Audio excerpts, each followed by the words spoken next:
Hey guys, this is Sheiji. I'm the CEO and co-founder of HD. We are a managed marketplace for healthcare in emerging Southeast Asia, currently active in Thailand and Indonesia with plans to enter Vietnam and Myanmar down the road. So prior to starting the current business, I spent the last 15 years between China and Southeast Asia, the last 7, 8 years in Southeast Asia, previously with a company called e-commerce as a co-founder and CMO, which is the largest e-commerce enabler in Southeast Asia. So a lot of the learnings from back then also applied in the current business. So HD, we've been doing this for about 2.5 years and have grown quite a lot. So we've grown at a rate of like about 26% on a monthly basis since COVID started, with our gross transaction value for April 2021 looking to hit about $650,000. So let's look at a bit more like the context here. So I think the last 12, 18 months, obviously we've gone through a lot of changes in terms of like e-commerce, SaaS, and obviously also digital health, just by looking at some of the, the stock prices from some of these publicly listed digital health players. But then I think the media approach has always been like, there's always been a lot of focus on, telehealth as the kind of like the core business model, right? So, and for obvious reasons, it's easy to understand. But the reality is like, right after like peak COVID, like telehealth adoption actually has declined. For example, in the US, from a peak of 70% adoption all the way down to less than 20%, I would say nowadays. And we are seeing the same thing based on our own numbers, and also, from some other observations that we are making in our own market, right? So despite the media focus, it's actually the usage is declining, and I think if you look at Southeast Asia, like there's a lot of focus. A lot of the business models are based off what works really well in US or European markets, basically the mature markets. But then if you look at like emerging Southeast Asia specifically, like very few of the digital health startups that are being built here are addressing like core like local user needs that are addressing like nuances in like, for example, like local healthcare supply chain, local user behavior. And just by copying like some of the US European models, like it's not the right approach. For example, like telehealth, right? So telehealth, a lot of hype during COVID, obviously, right? But if you look at like some of the key players in that space, like for example, Teladoc in the US or even Ping An Good Doctor in China, the majority of the telehealth sales are actually done on the B2B side. Basically, like they're selling it like the same way like Oracle sells databases. So they're selling it to corporations. In the case of telehealth, being sold to HR departments, for employee wellness and different reasons, right? So, but the reality is like for example, in Ping An's case, the actual B2C contribution for B2C telehealth is actually less than 1%, right? So I think this kind of like questions the the product market fit for like the B2C model for telehealth that we are seeing in some of the developing markets. So what Southeast Asia actually needs is, if you look at like couple of like key dimensions. So one is of course out-of-pocket healthcare expenditure, right? So people paying out of their own pocket, people paying with cash. Like if you look at like the 4 emerging Southeast Asian markets, like it ranges from like 35 to 76%, which is very similar to even China nowadays, right? And of course, there's not enough good supply of good doctors, lack of hospitals, lack of clinics, and then lastly, like if you look at the value chain point of view for healthcare, in the US, in the UK, and Singapore, like people go straight to the big, go to the family physicians. They don't go straight to the big hospitals. But then in China, in emerging Southeast Asia, like countries like Indonesia and Thailand, like people go straight to the big hospitals. Basically, there's no long tail of like family physician clinics, which is very similar to what we see in the Chinese market, and then to a lesser extent in the India market too. So our model is actually based on what's working really well in the Chinese market. So, on one side, you got the O2O kind of like models like So-Young, which basically, uses content to acquire users and sends them to the hospitals and clinics for anything ranging from health, dental, and medical aesthetics. And then of course there are the full stack platforms like Ping An Good Doctor, WeDoctor, Alibaba Health, and more recently JD Health. Like these guys, like they typically monetize, using multiple revenue streams. So typically it's packages, so the O2O packages, online pharmacy, medicine delivery, some degree of telehealth, and then value-added services, very similar to like the Tmall model of pay for performance, where they monetize, the B2B side. They get, the brands, the hospitals, the clinics to pay for, additional exposure on the platform. So coming to our model, it's quite similar to what we've seen work well in the Chinese market. So again, it's a marketplace, it's a managed marketplace on both the demand side and supply side. On the demand side, it's managed because we process about 70% of our transactions through chat commerce, and there's a couple of reasons for that. So one is, of course, C2C e-commerce in emerging Southeast Asia. It's still a lot of that is happening on Instagram, facilitated through a lot of the messaging apps like Line and WhatsApp in Indonesia. And then the other reason why it's happening is because if you look at buying healthcare products versus buying like your typical like iPhone or like new dress on Shopee or Lazada, like it's a different experience for healthcare, especially for the more complicated, the higher price point items. Like it requires a degree of research and back and forth between the customer and in this case our customer experience team before they decide to complete the purchase, right? And chat is the right channel for that. And of course, it also replicates the offline experience of people going straight to the big hospitals, where they typically, if they walk in, they typically talk to like a front desk, they talk to like a nurse, receptionist, and then try to get more information in terms of where to go next in the hospital, right? So that's the experience we're replicating online, and that's the experience that people are already used to. And on the supply side, the managed approach is a lot of that is learnings from previous companies like e-commerce and Lazada. It's basically like we need to manually onboard a lot of the hospitals and clinics, and the reason why is because a lot of the players on the supply side in a market are quite traditional. They're not very like online savvy. So in many cases we go to the hospitals, we take the photos, we collect the product information, product pricing, and then we put them online, and then we process orders for them, and that's that's what makes them what enables them to sell online, because otherwise these guys will never be able to sell online, at least not at this stage of the market.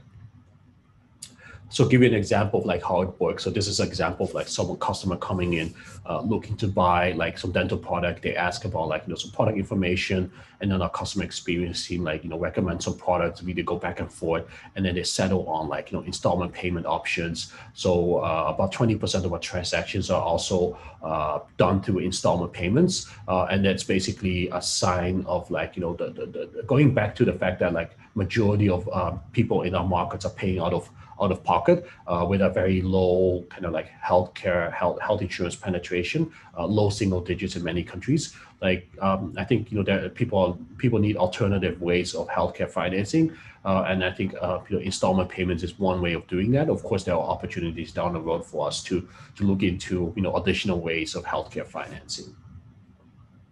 And then it's not just like us copying whatever model works really well in the China market or in the Indian market, and of course the markets are very, very similar, right? Which is the basis of our hypothesis. But then you got to look at it from a bottoms-up point of view too, right? So one way of looking at it is looking at the demand side, and demand side, of course, from a healthcare point of view, is obviously tied to demographics, right? So if you look at like Southeast Asia, which is quite diverse, you have mature Southeast Asian markets like Singapore and Malaysia, which are UK centric, because of for historical reasons and cultural reasons, right? And of course, like the population is a bit older than some of the other countries, right? So because of this aging population, what you see is like the disease patterns are also different, vastly different, right? So in an aging population, the majority of diseases that people are dealing with are like chronic and degenerative diseases.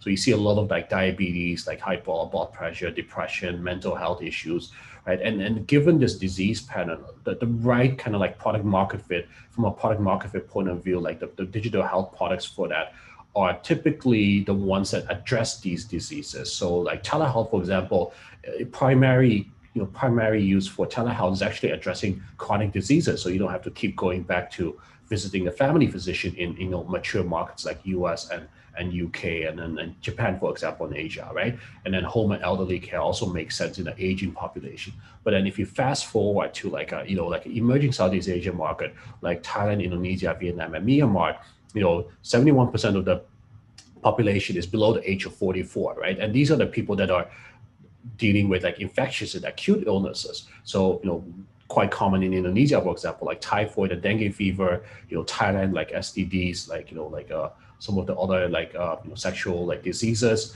And then based on this disease pattern, like what people need are like, the products that are being built to address these needs should be different from the ones that we see in the mature SEA markets, right? So in markets like Thailand, Indonesia, there's this opportunity for healthcare marketplaces, D2C healthcare, online pharmacies, and then of course also family physician clinics. Basically, again, because there's no long tail in these markets, and what people need are like people need more supply eventually, right? So there's this big opportunity in these markets to build out the long tail kind of like family physician clinics that we see and familiar with in markets like Singapore, Hong Kong, Japan, and US and Europe, most of Europe, right? So and then also from a payment systems point of view, like it matches the kind of like the needs in the market, right? So in emerging Southeast Asia, like very little health insurance penetration. Most of the healthcare expenditure is done through cash pay. Even on top of like the social security systems that they have in these markets. But then if you go to like mature SEA markets, most people are covered through health insurance. Cash pay contribution is lower than the ones than we see in Indonesia and Thailand, for example. Right. The other way of looking at it is more from a value chain point of view.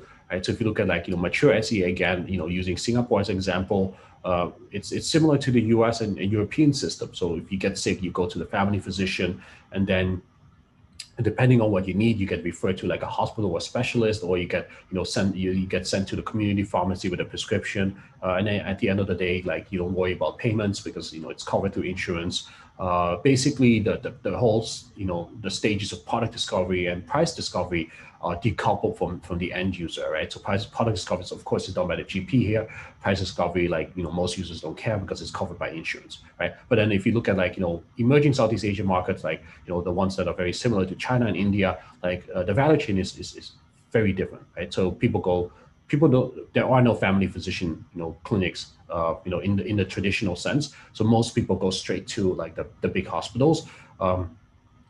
Or they go to like community pharmacies, kind of like a first line of support. There's a lot of like self-medication happening here, and the gap that we're filling in here is basically enabling price and product discovery for end users, because in this value chain, the price and product discovery, the responsibilities is in the hands of the end user, and that's different from like mature market value chains, right? So in our market, like the user himself, the customer himself needs to go like look for healthcare services, compare pricing, and then the problem nowadays is a lot of this information is not available. Pricing is opaque. So what we do is like we collect that supply side, we aggregate the supply side from all the hospitals, clinics, and then pharmacies, and then expose product information to users, expose pricing transparency to users, so they can make a better decision. So that's kind of like the value add of our current marketplace from a user point of view today. From a business model point of view, again, going back to some of the Chinese models that we are modeled after, right? So we have a multi-revenue stream approach. And then the reason why we're doing this, of course, because if you look at the per capita spend in our markets, it's much lower than, for example, in Singapore. So in order to increase LTVs and grow our revenues, we need to monetize our user base across multiple services.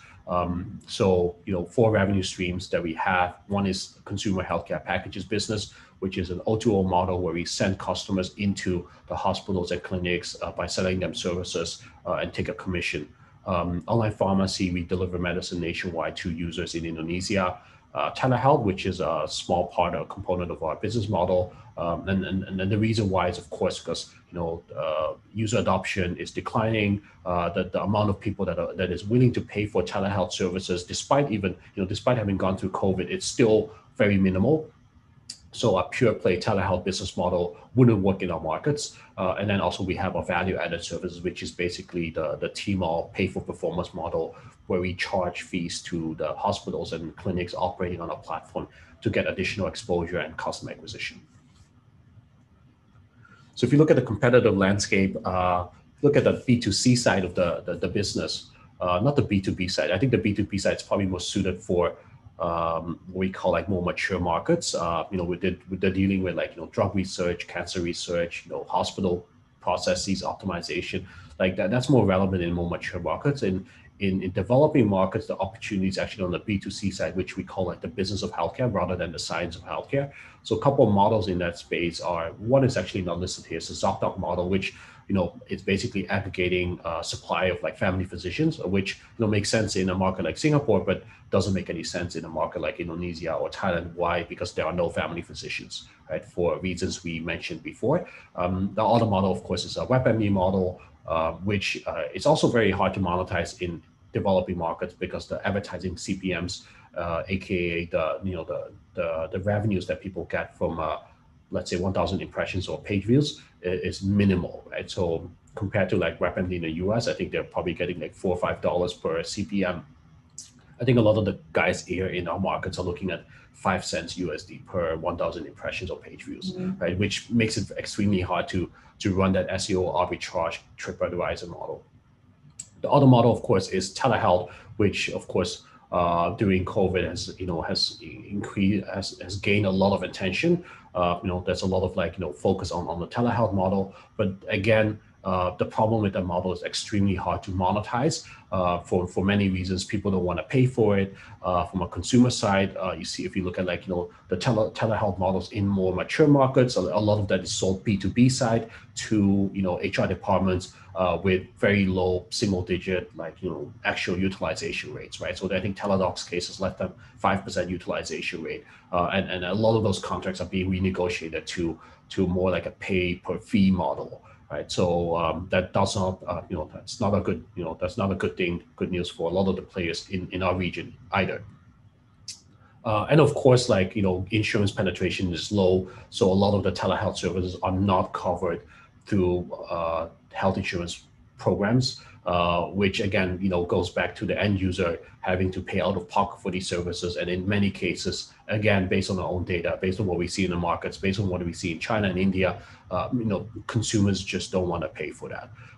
So at the end of the day, there's us also with a unique, what we call like a multi-revenue stream e-commerce centric model based off what's working really well in the Chinese market, in mainland China, in India.